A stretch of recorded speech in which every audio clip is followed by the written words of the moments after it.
to Dr. Sindhu for inviting and making this conference happen. Thank you, Chairpersons, for the kind introduction.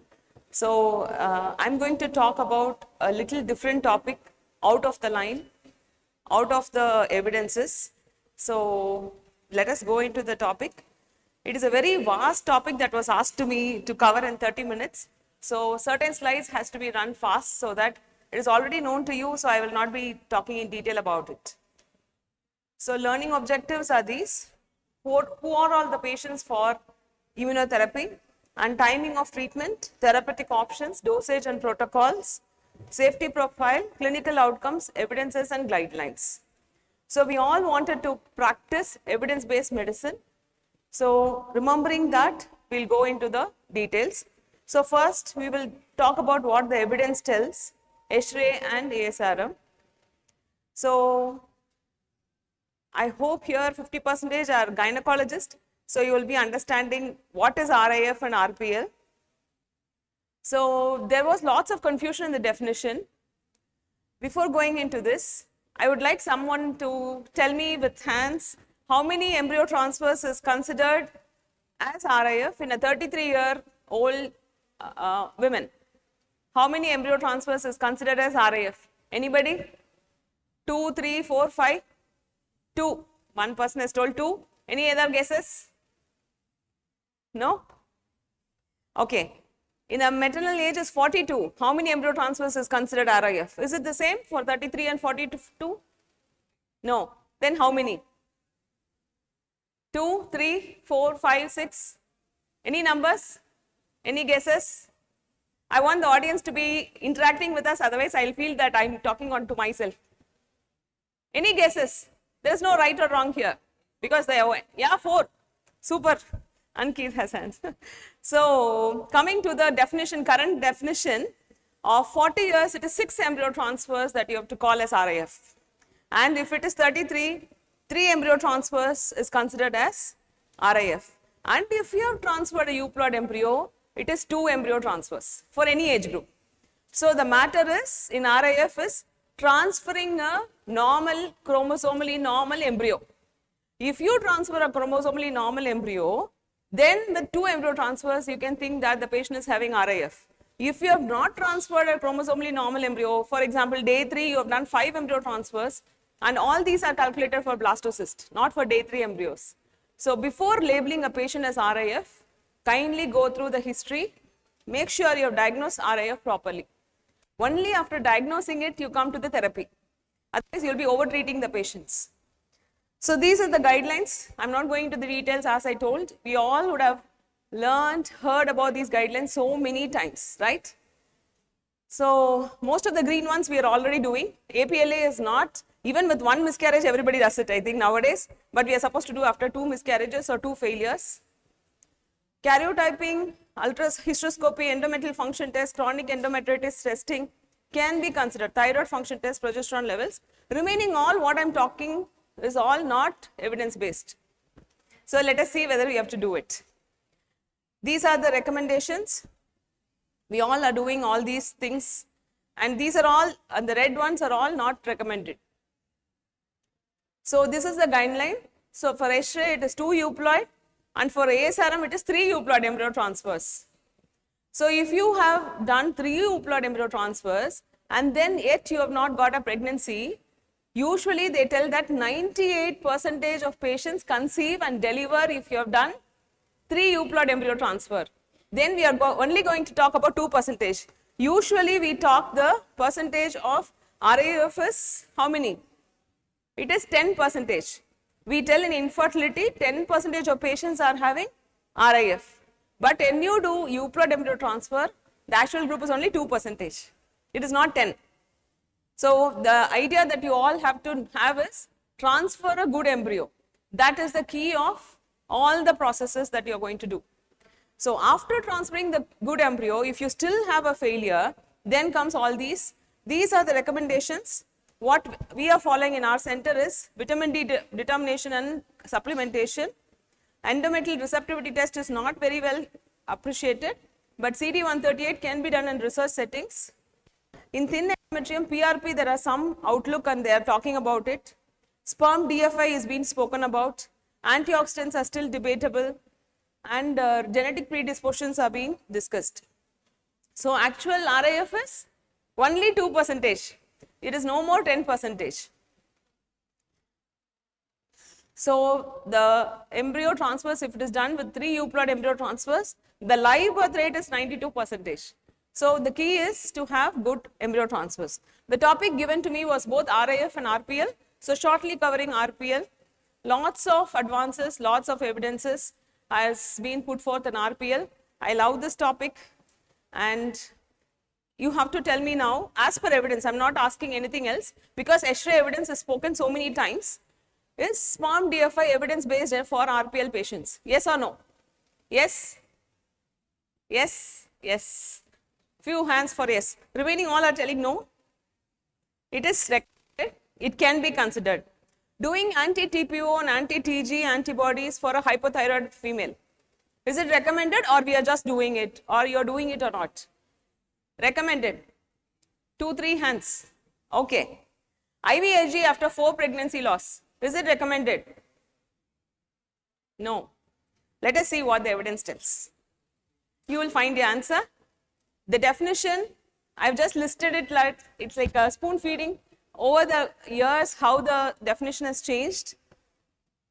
I'm not going to the details as I told. Even now, more than 24 weeks is included in the definition, and recurrence is only 2. Consecutive and non-consecutive is taken into.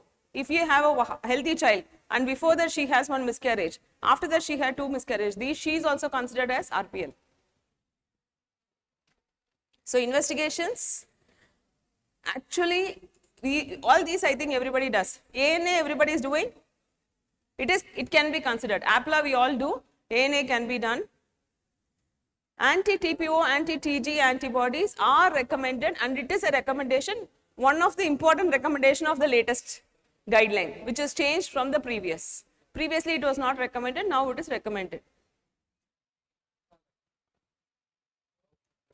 SPOM DFI is recommended, so the answer already told. And IVIG, this is, there is another slide on that. IVIG can be given for a patient who has 4 miscarriages. There is a little bit of evidence that IVIG may improve the live birth rate in a patient with alloimmune factors if given after 4 pregnancy loss. There is evidence. So we can practice certain things with evidence. This is what the guidelines are telling. Anyway, the tender loving care is the most important thing that we were giving. Along with that, for the 50% unexplained RPL, let us also look at what is the missing link and what can be done for those patients. So the reproductive immunology and genetics, both are the missing link in RIF and RPL. So we will go into first diagnostic tools, what can be done, and the therapeutic options, what we have. So usually it was, whenever we spoke about RIF, it was only good embryo, good uterus, and a synchrony on the time.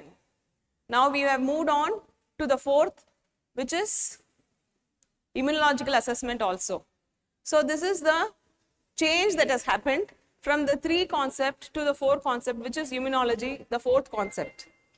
So reproductive immunology, what is evidence based in immunology is these 3 tests. Only these 3 tests are evidence based in immunology. But what are these tests testing? It is only testing autoimmune factors.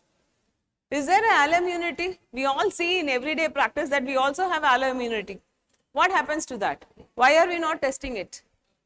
Advanced testing is HLA typing and cross-matching, T-cell profiling, cytokine profiling, CDC cross-match, anti-paternal antibodies, natural killer cells levels in the uterus and in the peripheral blood. These are the tests that is coming up. Endometrial immunoprofiling is done in India. So we have more evidence coming up for using immunology. American Society of Reproductive Immunology is building up these evidences and recommendations for our use. So we all do basic genetic testing, karyotyping. Now there is whole genome sequencing, whole exome sequencing, where we can find out the problem for patient with RIF. So immunology and genetics go hand in hand. We have to put a good genetic normal embryo into immunologically stable uterus. So it has become like genetics and immunology both play a major role. So, I don't know how many of you know about the KIR receptors of NK cells, but there is upsearch about the KIR receptor concept, and when you see a report, you will be able to understand that there are opportunities of avoiding these RIF and RPL by testing these patients, and definitely no testing has to be done for a patient who has had only 2 ET transverse failure or 2 miscarriages. This is all done after 5 minimum recurrent pregnancy loss after doing a euploid embryo transfer. If you have a miscarriage, or if you have done a euploid embryo transfer 2 or 3 times and then still the RIF is happening, then these tests are of value. So, there are inhibitory and activating KIR receptors of NK cells. From testing NK cells, we have moved on to testing the receptors level, which is actually the base for accepting the embryo or rejecting the embryo. We will be thinking, why we have transferred a euploid embryo, still the embryo is getting rejected. How it can happen? So, there is a probability of matching and mismatch. So, there are KIR receptors, maternal KIR receptors, we see whether it is AA haplotype or BB haplotype, and if it is AA and the patient is having C2, and the fetal HLA typing if done and it is having C2, then the high risk of getting failure, RIF or RPL. If it is AB and C1, very good, no problem. AA and C1, it is having low or neutral risk. So, this concept is being introduced, and now we have done HLA typing for the embryos for 4 to 5 patients who have had 10 or 9 miscarriages. Because in our country, finance is one of the important factor and nothing is funded. It is not, no research is funded. So, we have to focus on that. So, but we are able to give some solutions for their own embryos by doing immunological workup for these patients. And yeah, I am not going into details. There are evidences, there are lots of studies coming up in China and in European countries, and particularly in ASRM. This is the HLA numbers that we have done. So, almost 77 patients had more than 5 matching was noted in 14 patients with RIF and RPL. So, that means that there is lots of patients who are, they are not consanguineous, non-consanguineous marriage, but still there are 14 patients having more than 5 HLA matching. So, these patients will be treated by immunotherapy. There is a concept and there is a problem. So, we have to adapt to the developing field called reproductive immunogenetics. So, peripheral blood Th1, Th2 imbalance, we are the first to implement this and use it in India. So, we have done this this is a testing where we requested a lab to test it for us, and we found that there is Th1, Th2 imbalance. I think everybody would have read Koji Nakagawa's study on Th1, Th2 imbalance, where he has found out that the imbalance and the treatment of it is going to be impacting on the continuation of pregnancy in RPL. So, when we did it, we could find that there are so many patients who are having Th1, Th2 imbalance, and correcting it is a solution for a euploid loss. So, this is the data. It is unpublished data just to tell how it is working. When we looked at 100 participant study, almost 41% of patients had Th1, Th2 imbalance. So, not everybody needs thymosin or tacrolimus or any immunomodulator. Only when these patients are having Th1, Th2 imbalance, you treat them with the immunotherapy, they get the success. It is not a universal blanket rule for everybody that you have 2 failures, put whatever drug you available in the market. You test them whether they have immunological dysregulation or not, and then correct it. So, just a small case history. This patient came to us for IVF, and we did the whole profile which you usually do for patients who had failed and come. So, then we did, they are not affordable for PGTA, we got 4 embryos, and we just gave heparin and ecosprin because the endometrium was thin. So, sorry, previous. The anti-TPO TG is very high. How many of you, when anti-TPO TG is high, give some supplements to the patient?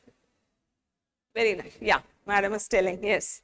But we thought we'll go with the evidence. The endocrinologist didn't advise us on any immunomodulator or any suppression. So, we also didn't give anything, and we got it failed. So, next time, just we have 2 more embryos remaining.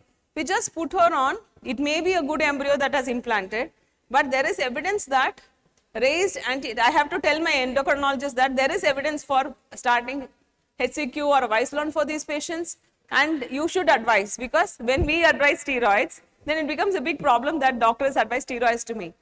So when there is anti-TPO TG being very high and a patient is having recurrent pregnancy loss or a recurrent implantation failure, there is evidence to give Vicelon low dose steroids for the patient. So there is evidence that we can start prednisolone 5 mg twice a day for a patient with high anti-TPO TG.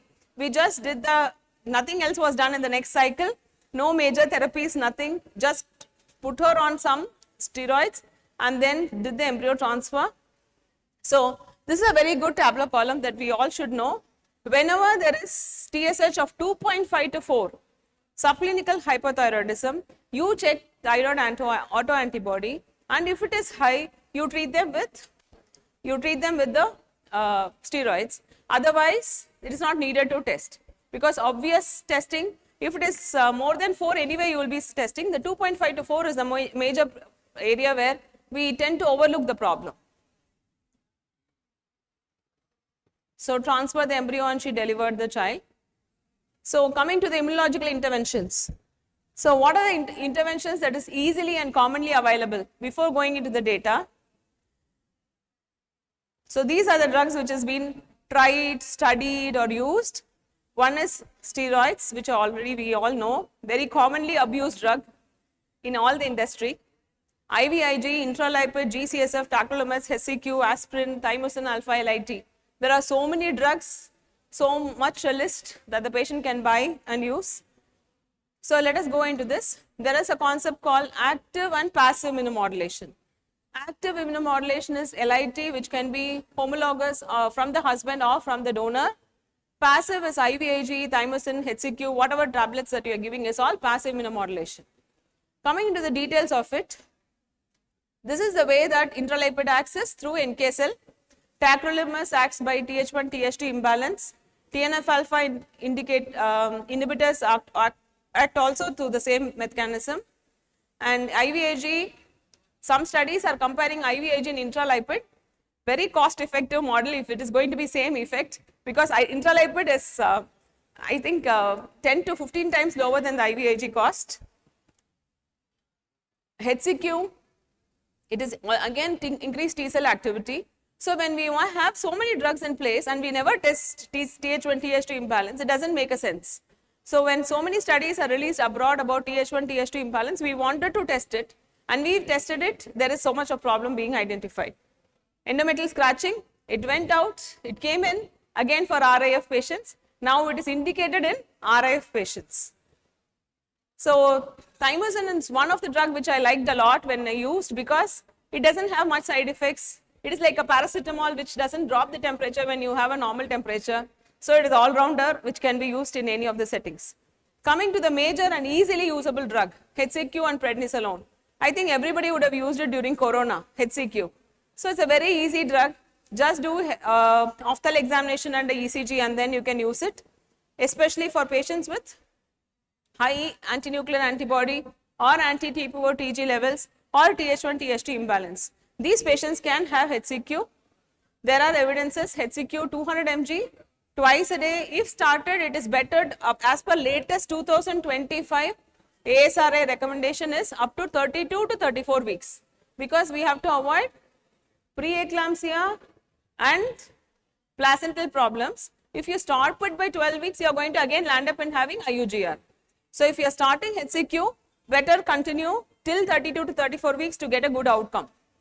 And prednisolone, we don't want to continue for a longer time. I think everybody stops it by 8 to 10 weeks. If you are starting with stopping with the beta SCG, there is a risk of loss. So continue till 10 weeks and then stop it. So tacrolimus. Japan is the forerunner of tacrolimus. They have done the study for almost 10 years and they had used this drug for almost 10 years. It came from transplantation for a renal transplant patients. They used tacrolimus and the pregnancies when it happened, they had less loss. So it was an invention of out of the box. So when a renal transplant patient is having less miscarriage, they found out that tacrolimus use is useful and then started using for all recurrent pregnancy loss patients. So Soji Nakagawa, his study was 10.3. In India, by our study, we have put the cutoff as 17. Our average is 17. If I take 10 as a cutoff, it is becoming very high numbers. So when we standardize for India from a normal conceived patients, normally conceived and no miscarriage patients, TH1, TH2, and a patient with RIF or RPL, we hiked up this number to 17. 17 is the Indian cutoff that we have arrived into.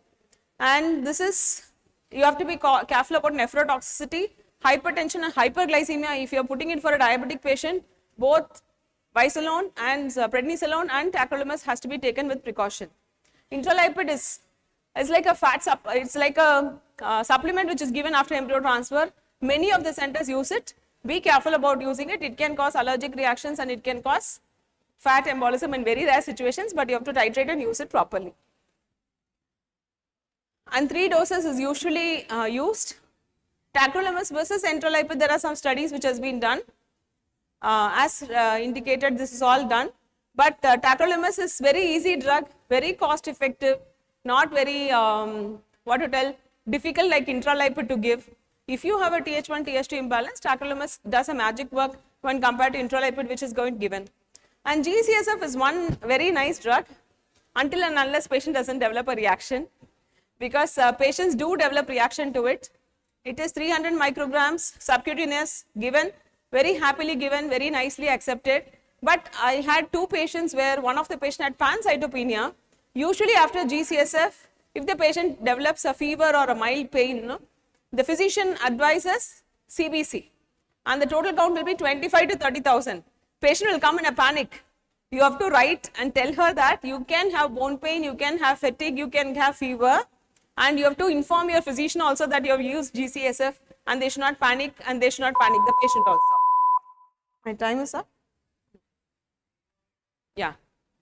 So then the GCSF, if you are giving, we have to know the complications. Very rarely 101 patients can have pancytopenia and a severe reaction to GCSF, but it is mostly very useful drug for patients with immune inhibition. So this is a very subcutaneous injections are proven to be better than intrauterine insemination. So it can be given during HRT, before PRP to increase the PRP efficiency, or just 1 hour before embryo transfer. 3 situations that we use: before stem cells we use it, before PRP we use it, and 1 hour before embryo transfer we use it. These are the indications. I had a patient with 11 miscarriages and the 12th pregnancy was IUGR, and we had to make her survive after 20 weeks, and with lots of courage we used GCSF during pregnancy for that patient, and she somehow pushed it till 32 weeks and we delivered her. But now evidences are coming for GCSF during pregnancy. Very few studies have come up, but we have to create evidence by publishing our studies, because now only ASHRAE is publishing little bit of studies. PRP, I think everybody is now aware of PRP. Last year in ASHRAE there was one full day of workshop on PRP. PRP and hysteroscopic subendometrial instillation is useful for patients with RIF and RPL if you find the immunological cause apart from thin endometrium. It is not only given for thin endometrium, it is also given for immunological problems, because it also modulates the endometrial immunity. What I am talking is not for thin endometrium, I am talking for immunological dysregulation in endometrium. So our ASHRAE publication on subendometrial preparation, 3 times we have done the study in 3 phases, and it has been accepted very well. LMWH and progesterones, I think everybody uses it after 2 failures or 3 failures. Nothing to mention. Progesterone is being overloaded for patients, but at least use 2 routes, not 3 routes. Be careful. And almost for 12 years now, I have stopped using injectable progesterones. But I still see doctors giving injectable progesterones right and left to the patient, apart from oral and vaginal, which is too much to take. Give either the oral and injectables or oral and vaginal. Oral vaginal injectables is too much to use for a patient, and you have to avoid doing it. And trust us that we have not used injectables for almost 12 years and we are having good pregnancy rate and continuing miscarriage rate is low. Yeah, if you are giving for a thrombophilia or RIF, you will continue. If not, usually it stopped at 8 weeks. Coming to thymosin, lots of talk about it. The company itself promotes, but first when it came for COVID. It came for COVID immunological storm. and it was used. So it is a US FDA approved drug. There is no side effects, but the effects are to be warranted. There is no major side effects of thymosin, but how useful it is in immunology is a matter of debate, because now the RAF only is 2%, only for 2% of patients we need. But what we are doing is, one miscarriage use thymosin, two miscarriage use thymosin. That's not a dictum. Only when you find a Th1 Th2 imbalance, you have to do thymosin and use the protocol. This is the protocol. I think many pharma people come and advertise and talk about it, but do a test. If there is a problem, then you give thymosin, and not a blanket for everybody who has 1 or 2 loss. Our experience on thymosin with patients with RAF and RPL together, and whenever it was given only when Th1 Th2 imbalance was noted, and there is a positive and ongoing pregnancy rate, which is very good for the patients with RAF and RPL. We had 2 patients with anomaly, 1 patient with anomaly, and so they also had intrauterine fetal demise. But these patients, what happens is, we are still confused about how long to continue the immunotherapy. We stopped most of the immunotherapy by 12 weeks, and when she landed up, these 2 patients landed up in IUD, it was because of placental insufficiency. How long to continue immunological intervention is a matter of debate. After this, for a patient with IUGR, we are continuing certain immunological medicines like tacrolimus, HCQ has been continued, so that these patients have a better survival when compared to patients without immunological continuation. So after 2 IUDs, we could realize that we should have not stopped by 12 weeks. So this is first thymosin alpha study. With great difficulty, we published in one journal because nobody was accepting a new drug to be published. Role of IVIG, many would have used, but for me, IVIG was not very useful, very convincing, because very rarely I used also. Excuse me, ma'am, time up. Years. Yeah, just I have 2-3 slides. So over the years, whatever we have used, it is very less used when compared to the 5 years data. So this is a very important slide. So whenever Th1 Th2 imbalance is there, you use tacrolimus or thymosin. And when you have HLA mismatch and it's depicting immunological activity, then you use IVIG. And if there is autoimmune parameters and alloimmune parameters high, you can use prednisolone, intralipid, or vitamin E. And hypoactive state, then you use GCSF, endometrial scratching, and even seminal plasma has been tried. So LIT, I'm not going to the details. Rout has popularized LIT all over India, and this is our success rate, whatever we have used. And we have used LIT only for patients when they have HLA match of more than 3. 3 is taken as cutoff in our center. Reproductive genetics, I'm very much fascinated by the recent genetics advancements of embryo HLA testing. And there are lots of tests that is available, and few I will tell. This is a lab, Gene Tech lab, which has been helping us to find out certain patients are really tough to handle. I have put one, this is a patient who had 5 cleavage embryo transfers failure, and she came to me for doing as her own oocytes. I just did this genetic test and she was having TUB gene mutation. There is no literature that this patient will have her own pregnancy. So instead of blaming the embryologist, instead of blaming the clinician and our protocols, when we find out the problem, we give them the solution that you can conceive only by donor oocyte. Then there is a solution for the problem, and she has conceived. So understanding immunology and understanding genetics, both are very important, especially when you get an empty follicle syndrome. Look out what is the problem, and don't blame yourself for all the mishaps that happens. There is some genetics also involved. So there are lots of things about it, but it was a very wide topic given to me in a very short time. So I'm closing it. These are the polymorphisms that we have found out. There are abnormal variants for patients with RAF and RPL. Both immunology and genetics play a major role. This is a patient who has had first time day 3 embryos, second 7 embryos in the consecutive cycles, that also negative. So almost now 10 embryos are put into the womb, and that is not made into a pregnancy. It is a RIF patient. So for these patients, what we have to do, we did PGTA, found out a good embryo, did dual stimulation, and then the first euploid embryo transfer was failed. Then we have no other, I did a euploid embryo transfer. Even after that, it got failed. Then we went for a HLA matching, and she was having high HLA matching, and she was C1, C1, C1, C1. It is very difficult to make a C1, C1, C1, C1 patient conceive. So then we have to do all immunotherapy for the patient, and now she has delivered the child. So this is how the course goes. Until you put a euploid embryo, don't do advanced testing. But if you have put a good euploid embryo, you really have done a good embryo transfer, or a good embryo is transferred to a good uterus, and still you have not got a pregnancy, don't hesitate to do testing for immunology and genetics. So after 2 euploid loss, albumin testing can be tried, and HLA matching, karyotyping, endometrial immunoprofiling, peripheral blood Th1, Th2 are in the basket. You have to choose what is most apt for the patient. And immune interventions are plenty, but use it wisely. Do not use all the drugs for the patient. It is not going to give you results. It will in fact only increase the budget of the patient. So thank you. Thank you for giving me the opportunity.